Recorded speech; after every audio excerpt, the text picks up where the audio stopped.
राम राम. मी Prakash Mahajan, Mahajan and Mahajan YouTube चॅनलसाठी.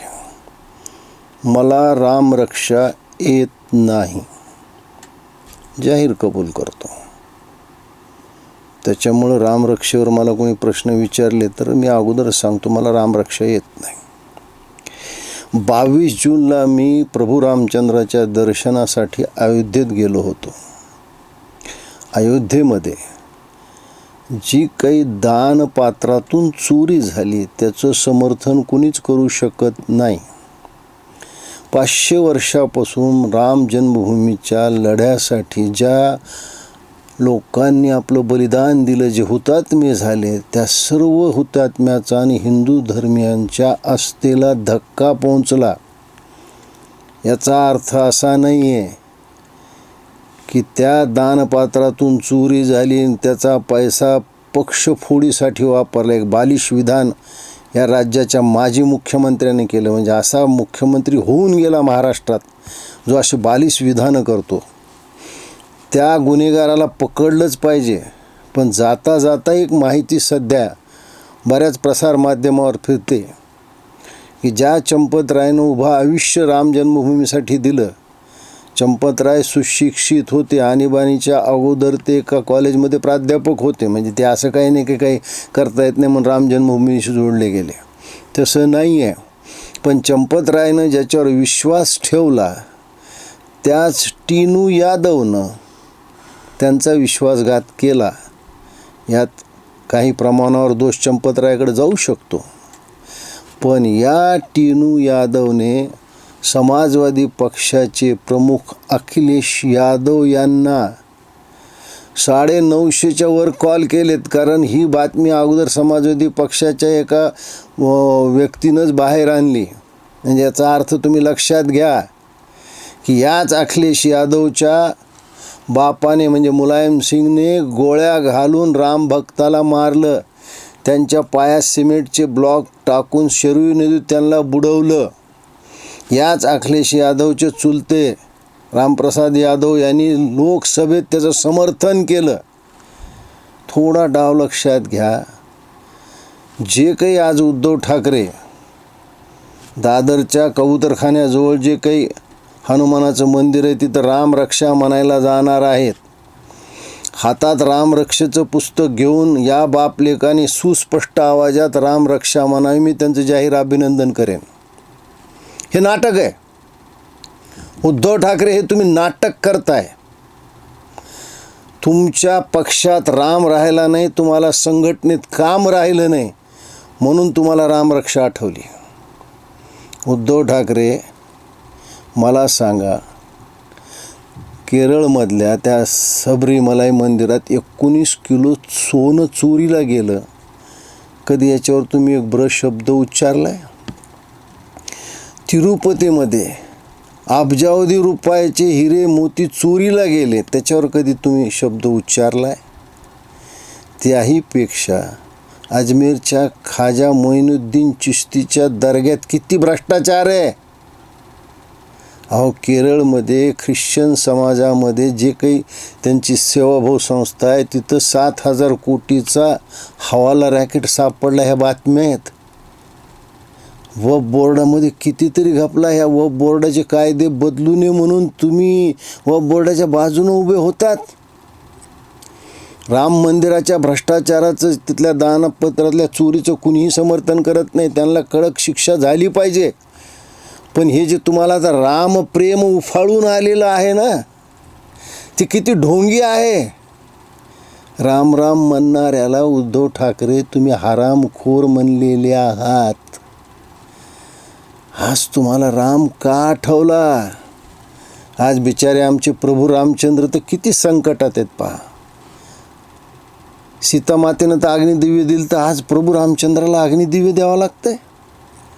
हा जे म्हणजे माझी माहिती अशी की होईल का नाही सांगता येत नाही, कारण मुंबईत तुफान पाऊस चालू आहे आणि त्याचं निमित्त करून हे बापलेक रामरक्षा म्हणायला जाणारच नाहीत.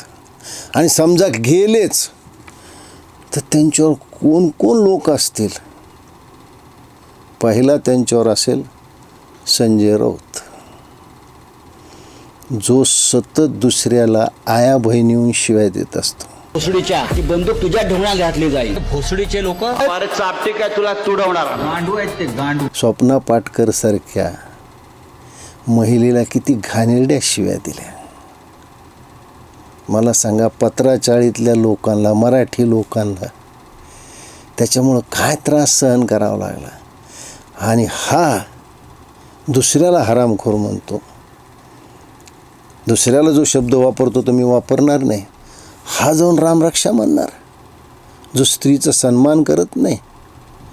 स्त्रीच्या सन्मानासाठी रामाने युद्ध करून रावणाला मारलं आणि हा स्त्रीचा सतत अपमान करणारा हा संजय राऊत.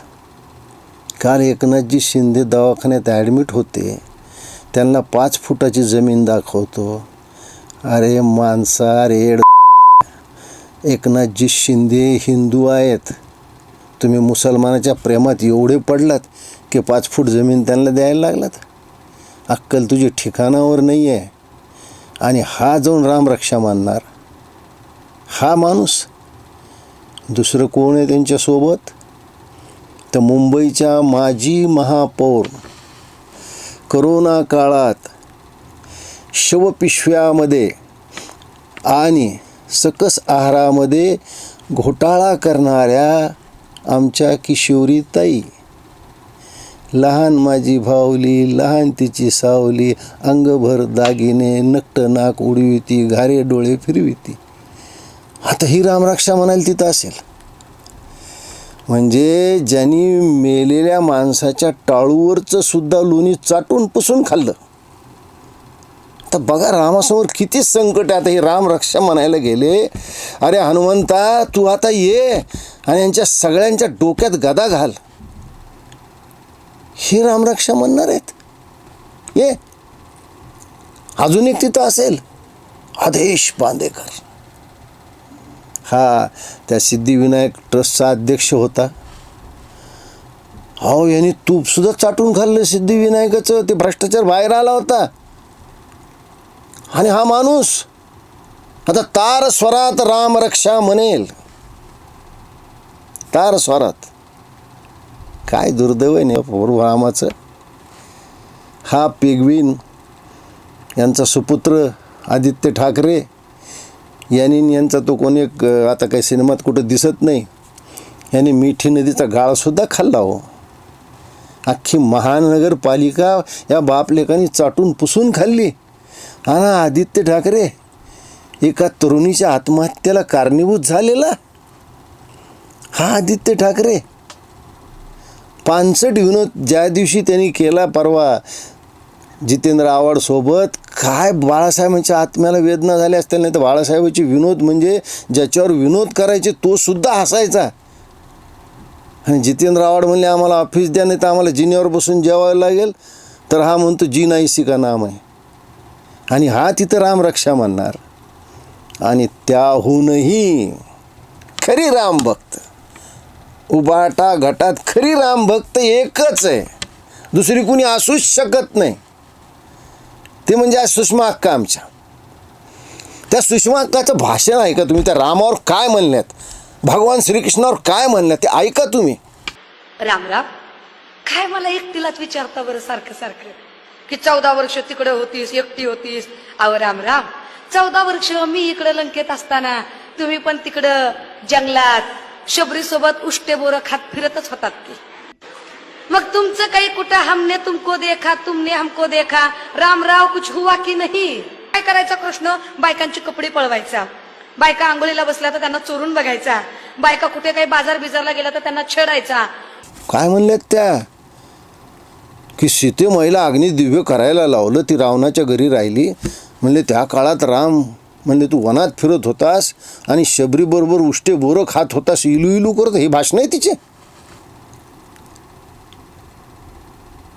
हे प्रभू रामचंद्राविषयी तिचे उद्गार आहेत. भगवान श्रीकृष्णाविषयी काय उद्गार आहेत. गोपिकेच्या मागं जागतो, बाजाराला जाताना छेडतो. ही सुषमा अक्का ला इलाहा इल्लल्लाह मोठ्या तार स्वरात म्हणणारी. बिस्मिल्लाहिर्रहमानिर्रहीम अलहम्दुलिल्लाहिर्रहमानिर्रहीम लीला लीला लीला मुहम्मदिया रसूलुल्लाह. बाळासाहेबाला म्हातारं म्हणणारी, थरथरत्या हातात तलवार का दिली म्हणणारी ही सुषमा अक्का आज रामरक्षा म्हणणार. कारण मी तसं म्हणलं ना, आता का तुमच्याकडं काही राहिलं नाही हो. ना जनतेच तुम्हाला स्थान राहिलंय, ना तुमच्या पक्षाला राहिलंय. संघटना सगळी विस्कळीत झाली आहे. आणि टोमणे मारून मारून थकलेला भागलेला हा उद्धव ठाकरे रामाच्या शरण जातोय. बिचाऱ्या रामाला किती टोमणे मारेल त्यांच्या शरण गेल्यावर, मला याचीच काळजी. म्हणून म्हणलं ना की आज प्रभू रामचंद्राच्या परीक्षेचा अग्निदिव्याचा आज दिवस आहे. हे वरुण राजा, मुंबईत तू एवढी वर्षा कर की हे कुणीच घराच्या बाहेर पडले नाहीत. हे जर बाहेर पडले नाही तर रामरक्षा म्हटली जाणार नाही आणि प्रभू रामचंद्रावर आलेलं संकट टाळलं जाईल. धन्यवाद.